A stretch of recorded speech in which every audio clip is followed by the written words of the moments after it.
इरशाद रांझानी हाने को शख्सियत न रही। इरशाद रांझानी जो खून पूरी सिंध जो खून आहे, पूरी इंसानियत जो खून आहे, बेदर्दी सां मारियो वियो। इन्हें में कोई असांखे दोराए न आहे त उन जो किरदार छा हो। कुछ भी हुयो, कंहिं भी इंसान है, कंहिं भी सिंधी खे अहिड़े तरीक़े सां बेदर्दी सां मारे उनखे रोड ते छॾे वञे ऐं पोइ उनखे मां ऐं भेण जी गारियूं ॾिनियूं। शर्म अचणु खपे, शर्म अचणु खपे जो उनखे मारण खां पोइ उनखे मां जी बि गार ॾिनी अथई, उनखे भेण जी बि गार ॾिनी। छा बर्दाश्त कबो, छा बर्दाश्त कबो। उनजो छा न हुयो, जेको बि न हुयो। कानून छा थो चए? कानून थो चए त जेकॾहिं को जुर्म बि थिए पियो तॾहिं बि इरशाद रांझानी खे इहो हक़ हुयो त उहो पंहिंजे दिफ़ा में कुझु चई सघे हा।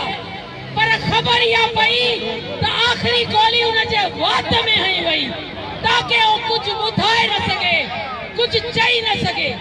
सो मुंहिंजा भाइरो ऐं न्याणियूं जेके कराची जी इन धरती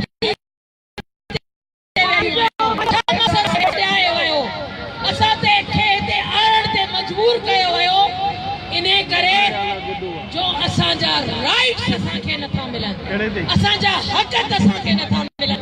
अॼु सिंध असेंबली में करारदाद पेश थी साने साईवाल जी।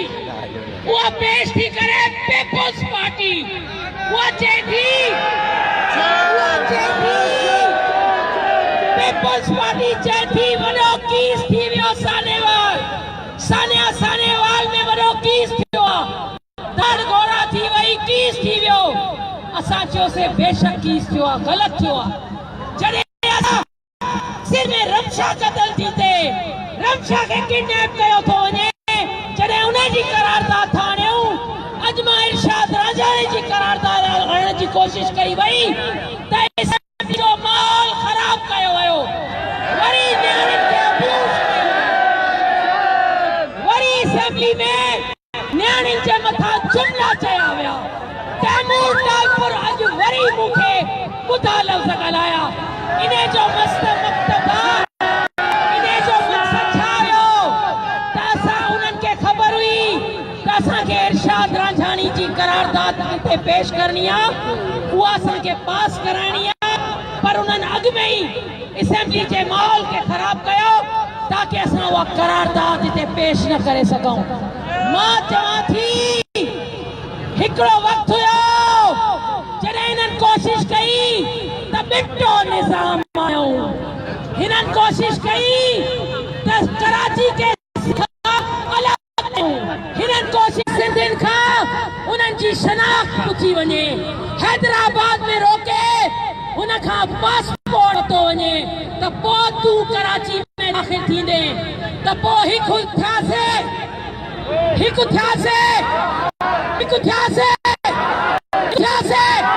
हाणे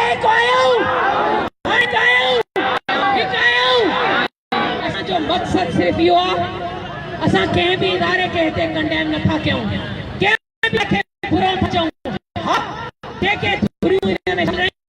जेके अफ़सर उते बीठा रहिया, जेके उनजी पुठ थपथपाईंदा रहिया, शाबाश चङो कयो, इरशाद खे 3-4 गोलियूं हणी वॾो कमु कयो।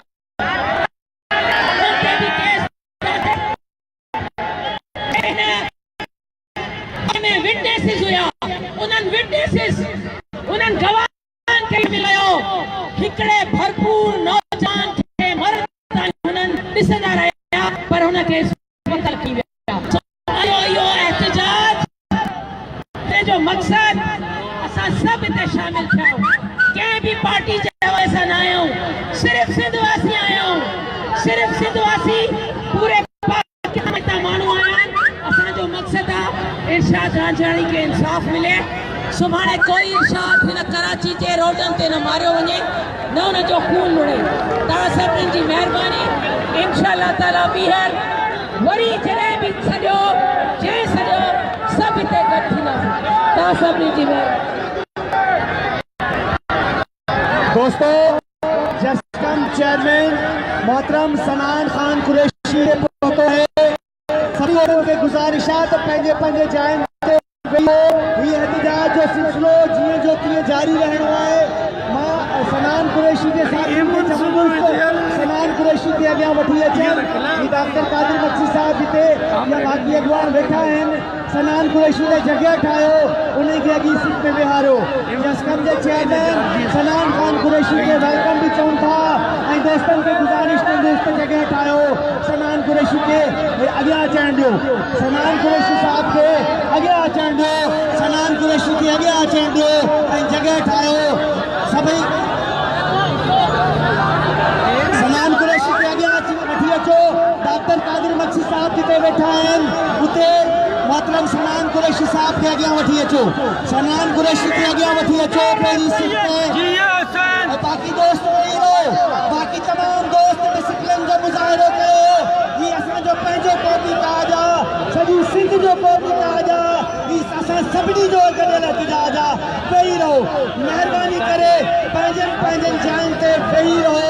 ही धरणो बरक़रार सिंधी क़ौम जे बिल्कुलु बहादुरी सां गॾु नज़्म और ज़ब्त साबित कयो। पंहिंजे नज़्म और ज़ब्त खे साबित कयो। महिरबानी कयो।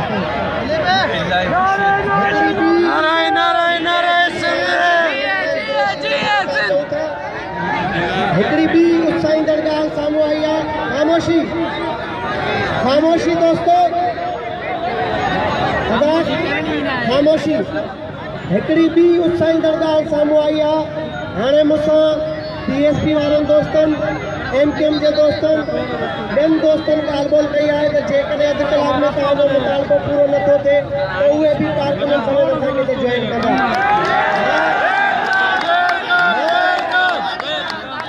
एडिशनल IG कराई साहब को गुजारिश तो क्या कि ही जेको मैं एडिशनल IG कराई साहब से ये पुरजोर मुतालबा करता हूँ कि अभी सूरत हाल